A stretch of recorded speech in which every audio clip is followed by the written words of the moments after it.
Welcome back, friends. Now let me take you to the subsequent stages of a brand's value chain, but let's talk about the first multiplier, which actually enables, as I said, the marketing program investment stage for going towards or developing a customer's mindset. So let's see what program quality multipliers are. There are several elements to it, but then there are 5 major aspects. Clarity. How well will consumers understand the message sent by the firm's marketing investment? And marketing investment, we have talked about the aspects of product, communication, trade, employee and others. So, remember these, and there how well, how clear that effort is, what clarity. Largely we decipher clarity in terms of message, in terms of communication, but then how clear employees are in terms of the expression related to what they are developing, what they are marketing, that also matters. But as of now, let us think in terms of clarity as a wholesome kind of a thing. Relevance. Will consumers find the brand to be more useful than others in their search for a particular product? A customer, let us say it is a general product, then also may encounter this comparison. For example, you often purchase a particular kind of a salt which you have been using for quite some time now, or you have been consuming a particular kind of a tea which you like, you are satisfied, you probably are loyal also, but then also there is an aspect of trial in your mind. So, in these kind of products, and the products, for example, there is a construction of a house going on, the owner wants a particular kind of a gadget to be installed in the house, or let us say some some wire for example, and there he knows that this decision matters. So, there also the comparison comes in, and the relevance of the marketing program investment would work here in terms of actually crystallizing the thought of the customer in terms of comparison. Uniqueness. How diverse is marketing program compared to competitors? So, there are, and we have talked about this, there are products which cannot be so easily differentiated. There are products which can be highly differentiated, but in less differentiable products, this is a very pertinent question to bring in uniqueness. Now, that uniqueness, if it cannot be actually emanated in terms of the unique features of a particular kind of a product, then definitely there has to be a unique message while positioning the product uniquely. So, that is where uniqueness comes in. Uniqueness can be attributable as an aspect to any of the product features or the related message or other aspects. Consistency. How well does the marketing program follow the direction of previous programs? Do all the elements within the program work together to create the largest value for the customers? You have positioned yourself, you have given yourself a name, I will be talking about that in brand elements. You have chosen a symbol for yourself, you are representing a particular kind of a category, you have positioned yourself, and you are actually putting up all your efforts in strengthening that positioning. Would you be forgetting this later on? You might. You might think in terms of growing and adding consumers while focusing upon the to be added consumers, while putting up a different kind of a perspective for them, not recognizing the fact that you may deviate from your actual stand or actual positioning which you have generated in the minds of your existing customers. How far we can go and how closely we should remain within that sphere is where consistency works, and that has to be actually thought of very carefully. Amul, for example, and all these 4-5 elements which we have talked about, and then there can be several, as I said, think in terms of Amul. Just go to their website, just go to any search engine, think in terms of the kind of communication, specifically communication, for example, what communication they have done for past 3-4 decades, if I should say. And you would realize how clear they have been, what is the kind of relevance they have generated, how consistent they have been, how unique they have been. It is not that other butters are not there, but utterly delicious is always there. So, that is the perspective. And this can be true for Amul butter and Amul milk, and this can be true for one of their competitors, for example, in case of ice creams. So, there you would have a different kind of a brand perspective about, for example, Quality Walls or Vadilal. It is not that Amul is not selling that large number of ice creams, they have a very good market share in terms of ice creams, but you know what I am trying to say. So, their perspective in terms of one or two products can be very uniquely differentiating in terms of let us say butter, and in terms of ice creams can be in favor of their competitors when you talk about uniqueness or consistency and those kind of elements. Prestige, and remember those advertisements when Prestige actually started focusing upon safety of pressure cooker. And you see, because there had been a marketing research which is associated with the safety of such kind of appliances.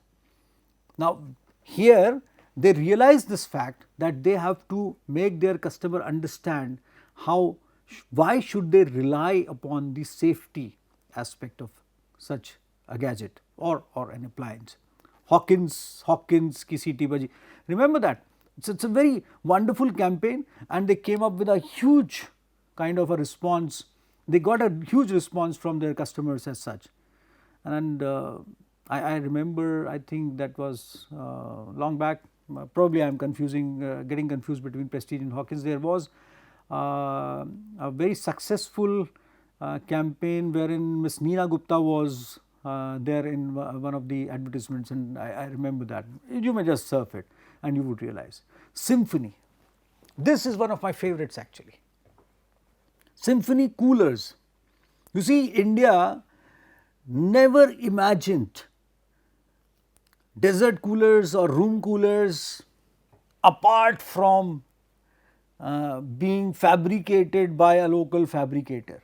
We all used to go to a local fabricator, and we used to put our orders in front of them, and they used to book our orders before summers, and by summer we had a huge tank of water, and then there were flaps and doors, and then and everything.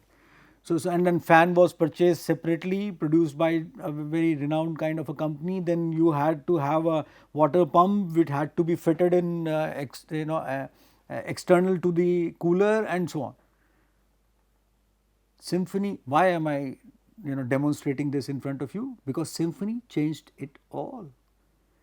Cooler not only became efficient, it became aesthetic, it became beautiful, and in different capacities. And then it was researched upon by this organization that what location, what kind of an angle would work better for the customers, everything. Although they have been focusing more on aesthetics and the quality, but this organization has done exceptionally well. MRF, CAD, Goodyear, all these are success stories in terms of as far as developing their brand goes, and especially in a market which was predominantly B2B, or wherein it was customer used to go and used to purchase tires with the advice of the seller. Goodyear has gone a far way in terms of getting associated with the customer. Lenskart is a renowned story, we all know that. Titan I Plus is an exceptional story, and so on. So, I will be referring to these several kinds of industries and examples later on as well. Till then, let us talk about customer mindset, the second stage of the value chain. The customer mindset includes associations linked to the brand in a customer's memory, or everything that exists in the minds of customers with respect to a brand, example thoughts, feelings, experiences, images, perceptions, beliefs and attitude, making it the stage where brand equity is best measured and created. And I suggested that brand value chain is a structure wherein marketer gets to know what is happening and how to steer that. And what is happening is known by measuring what is happening. So, it is a measurable kind of a demonstration wherein you can put your resources in measuring the aspects associated with brand value stages and then strategically take actions to support or develop the capacity of this, the transition from this stage to that stage through multipliers. Awareness is an aspect of, is a component of customers' mindset. The extent to which customers recall and recognize the brand. You have initiated marketing program investment, then there is a multiplier, and now you are going towards customer mindset, developing customers mindset, awareness is being developed, recognition in the minds of the customer. And you may choose any example to strengthen your thought process at this moment. You may think in terms of Amul or Symphony, whichever way. Then associations, strength, favorability and uniqueness of perceived brand attributes. Many a times, and we have talked about this when I was demonstrating about that, there was an experiment done on the basis of logos being put on the images of the cars.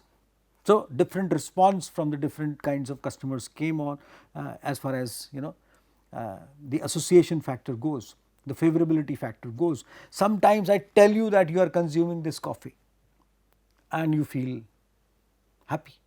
Sometimes I do not tell you, probably at that particular time you are unable to recognize the taste, or you are not in the mood and you will not feel happy. As soon as I tell you that you are actually consuming this coffee, you may again feel happy. So, association is that component, attitude, overall evaluation of the brand. How do you, and we talked about judgment and feelings and those kind of things when we talk of the pyramidal structure. So, attachments is the next one. Degree of loyalty customers feel towards a brand, adherence and sometimes to the levels of addiction. They feel happy. Here I remember, for example, Handyplast or any other such kind of a product, which, and I will be talking about names later on as well, but you see there are specific products with strong brand equity. And Band-Aid, for example, they wrote history as far as, you see, today it is such a common part of our lives, probably every home has it. Earbuds, Johnson's earbuds, it's so much into our lives. I have not seen advertisement about Johnson's buds for a long time, and I will be talking about this, why they have not been so aggressive, because they have established this brand equity and they are actually steering that in due course of time. And that is what we are actually focusing upon. There are several products you just fetch by name, and these are one of those: Band-Aid, Handyplast, Johnson earbuds and so on. And then activity, extent to which customers use the brand, talk about it, seek out information, promotions and so on. So, here customer gets involved with as far as the product goes, starts referring to that. Probably Amazon has done this to this country, wherein today when you think in terms of going for searching for products, you do not tend to neglect Amazon if you do not wish to use it. That is how, and probably everyone tries to use it It's not that you are not using other portals as well. So, then comes in another important multiplier, marketplace conditions multiplier. Now, this multiplier is actually supporting a transition from customer's mindset stage to the next stage. So, marketplace conditions are the external factors that affect the overall performance of a marketing program investment. And now we have to move towards market performance. So, remember, you see, from achieving, gaining a customer, retaining a customer, towards enhancing the customer strength, going for larger market share, that is what we want. So, marketplace conditions multiplier are related to competitive superiority. How effective are the marketing investments of competing brands? Now you have to look at what they are saying about themselves, or sometimes even they are saying something about yourself as well, sometimes directly also. So, you see, there is a whole lot of a comparison, and if at all the, the different competitors are not comparing themselves with each other, customer does. So, competitive superiority in terms of, not only in terms of product, but in terms of how it is expressed, how it is taken to the customer actually, or what is being told about the product. And one of my favorite examples is bottled water, for example. There are several bottled water products available in the market, and just go to their advertisements. It's very difficult to differentiate bottled water, but still Himalaya, for example, is one of my favorite examples, wherein they are actually making a specific effort in as far as putting up themselves in comparison. Channel and other intermediary support. How much brand reinforcement and selling effort is being put through by the marketing partners? How strongly they are emphasizing upon a particular brand strength? How happy they feel to remain associated with a particular kind of a brand? Single product sellers, they definitely have an objective to remain associated with a particular kind of a product which they are selling, although their confidence matters a lot. But multi-product sellers, they definitely, and I am talking of retailers at this moment, multi-product retailers, their confidence actually matters a lot. Ultimately, their objective is also to bring on as many customers on board as they can, regardless of which product sells most. But then they definitely have a direct comparison in front of them, and in case of single product sellers, definitely they have to push it hard. And then there are other intermediaries also, how efficiently your partners take it to the customers. Customer size and profile, what types of customers are attracted to the brand? The point is, you are focusing upon your target, but always the objective is to expand that target, to multiply that target, and then you would look into that who are the others who are actually looking towards you, and that is what marketplace conditions multiplier, they focus upon. And again I would come to Mamaearth example, wherein the customer acquisition strategy of Mamaearth is completely focused on digital content. I told you about this. Almost 90% of the sale of Mamaearth product comes from online platforms. So their major focus is on digital platforms, not only for messaging but communication, but also for selling. Their main aim is to sell as many products as possible online. They earn money by selling products on Flipkart, Amazon and other similar e-commerce websites that deciphers channel support. Interestingly, 20% of the brand revenue comes from baby products. On the other hand, 80% of the revenue comes from skin care and hair care products. It depends in due course of time which product starts getting larger response from what kind of customers, and when you are growing, that is a call which you have to take. As Mamaearth comes in the personal care category, they enjoy a healthy gross margin profile of about 65%. so they can invest 40 to 50% of revenue in marketing, as the source says. The product range now comprises more than 80 natural and toxin free, or let us say organic, or let us say products without detrimental chemicals, whichever way. I am not a technical person in this regard, but this we have taken from a source. You can check upon that and you can justify that, and we are not in any way promoting Mamaearth's product here. We are just taking it as a case study. So, just look at it as a case study. 15 lakh customers have been gained by this organization in due course of time. That is where brand expansion comes in. So, it is taken from a reliable source, and no way we are prescribing or subscribing to this data or product at all. Now comes in market performance. You see, that is interesting. Starting from market program investment, using one kind of a multiplier, going towards customer mindset, then using one kind of multiplier, now you are reaching to market performance. This is where the brand is actually looked upon with the perspective of growth and capitalizing the growth. Price premiums is one of the most important indicators of as far as the growth being experienced, the reception being given to the brand, the growth being experienced by the brand, and elasticity also. In times of when you are flexible with the prices, large number of customers are being gained, but when you are raising the level of the price, customers are not being lost. That is where elasticity comes in, and it's a very important indicator. For example, many a times organizations, they raise a percentage of a price because of cost considerations or whichever changes they are going through in terms of their production process or many things, but they do not lose customers despite of that, and that is where the elasticity perspective comes in. How much extra consumers are willing to spend, that is where I talked about the premium and elasticities.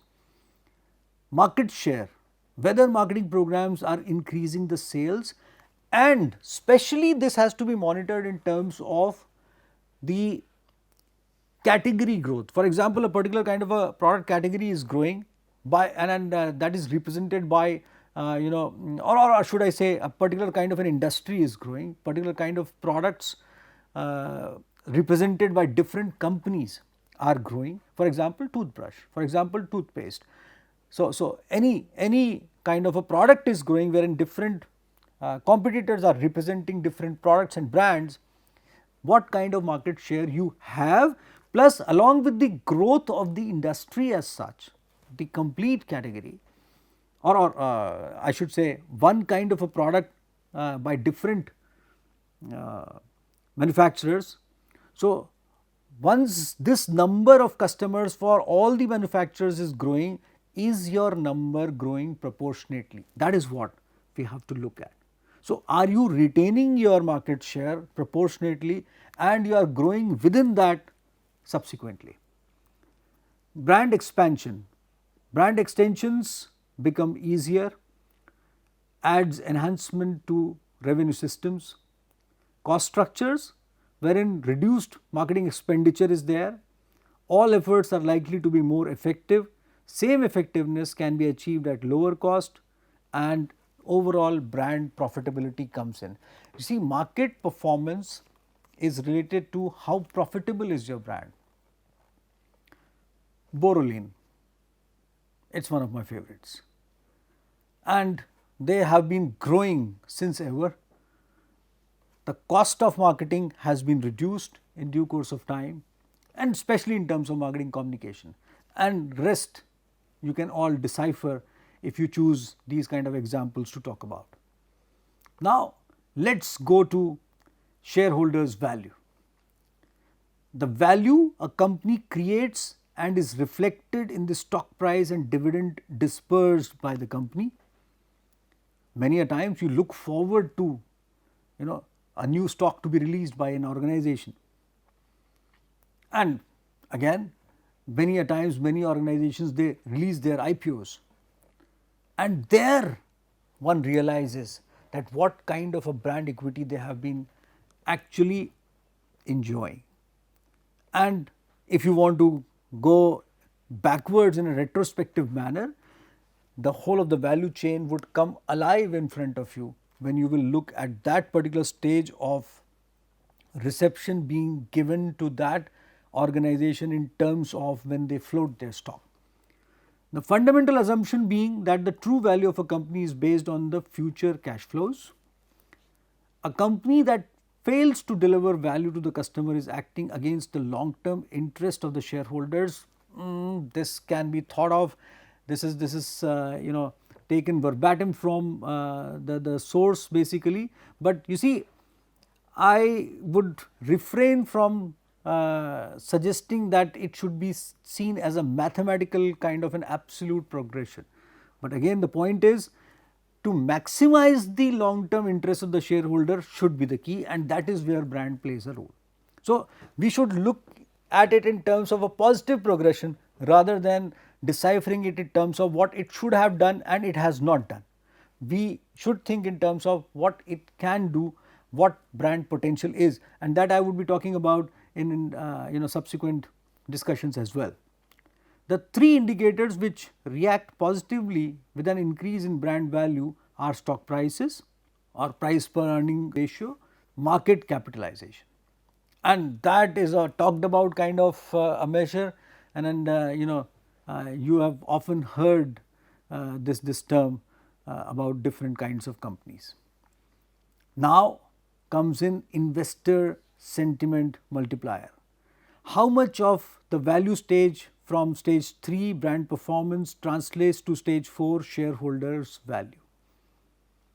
And it is interesting because market performance is getting converted into shareholders value. So, this multiplier has 2-3 components and which are self explanatory, but let us try to focus on these elements for a while. 4 factors that influence investor sentiment are market dynamics.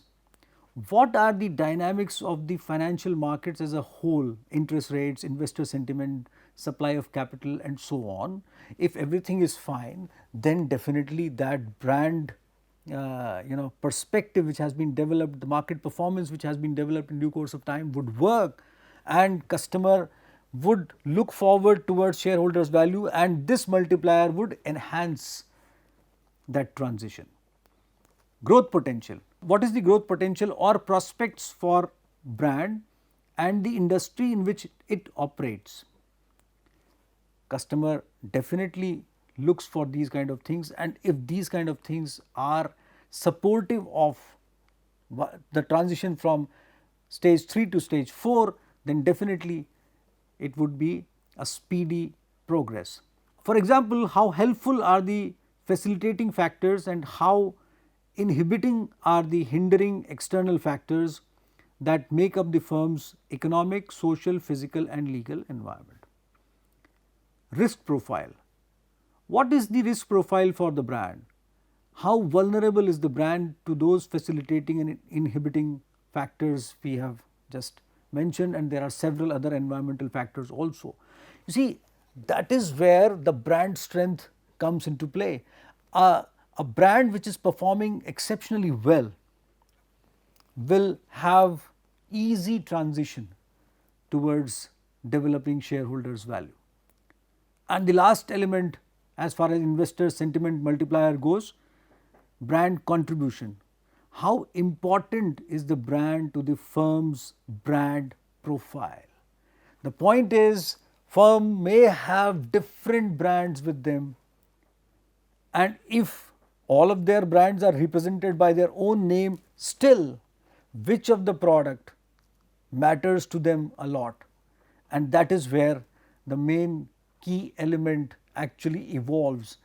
Here several aspects of leadership of the firm, desire of the firm, and definitely customers' initial response to the products of the firm also plays a particular kind of a role. I would be coming back to you with a wonderful discussion on brand elements, which would be slightly colorful, which would be slightly linguistic oriented and exciting in the next session. Till then, just keep studying, keep reading. Goodbye.